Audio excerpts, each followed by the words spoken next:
ناکامی اور نقصان سے اگر بچنا ہے، تکلیفوں کی دنیا سے محفوظ رہنا ہے، دشمن کے خوف سے باہر نکل کر اطمینان کی زندگی گزارنا ہے تو میری یہ ویڈیو آخر تک ضرور دیکھیں۔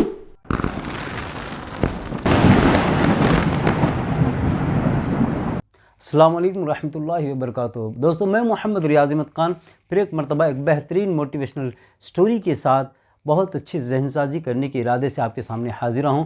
امید کرتا ہوں کہ پچھلی ویڈیو کی طرح اس پر بھی آپ توجہ دے کر اسے دیکھیں گے انشاءاللہ، اور اسے سبسکرائب کرتے ہوئے اسے لوگوں تک پہنچانے کی کوشش کریں گے۔ دوستو، دنیا میں ہم نے بہت سارے لوگوں کو اپنی ناکامی کا رونا روتے ہوئے دیکھا ہے، اپنے نقصان کے تبصروں کو کرتے ہوئے دیکھا ہے، اپنے دشمنوں کے خوف کو اپنے چہرے، اپنے فزیکل فٹنس سے ظاہر کرتے ہوئے دیکھا ہے۔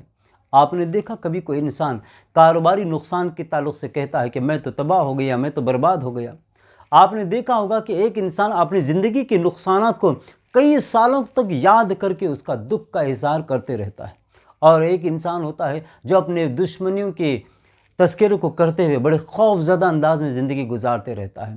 یہ تو تھے نقصانات کا تبصرہ کرنے والے، ناکامی کا رونے والے، دشمنوں کے خوف کا اظہار کرنے والے۔ مگر کچھ لوگ ہوتے ہیں خوف، ناکامی دشمن نہیں بلکہ تمناؤں، خواہشات کے ارادوں کو ظاہر کرتے، کاش میں یہ بن جاتا کتنا اچھا تھا، کاش میں یہ پا لیتا تو کتنا اچھا تھا، میری خواہش تھی کہ میں یہ بنا لوں، یہ خرید لوں، یہ لے لوں، میری خواہش تھی کہ میں وہ چیز دیکھوں، میں وہاں جاؤں، میں یہاں جاؤں، میں وہاں جاؤں، میری خواہش تھی کہ میں یہ کر لیتا، میرا ارادہ تھا کہ میں یہ بنا لیتا۔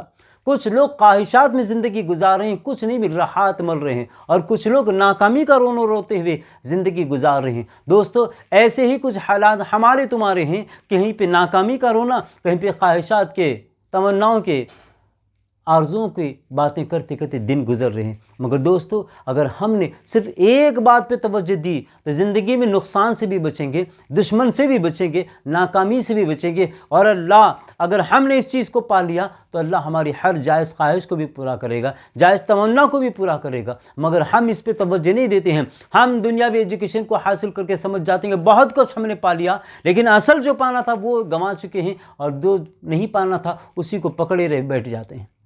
دوستو، ہم اپنی بات نہیں کریں گے، بلکہ آئیے آج سے تقریباً 5-6 ہزار سال پہلے کی بات بتا رہا ہوں میں، اب کی نہیں۔ کس کی بات؟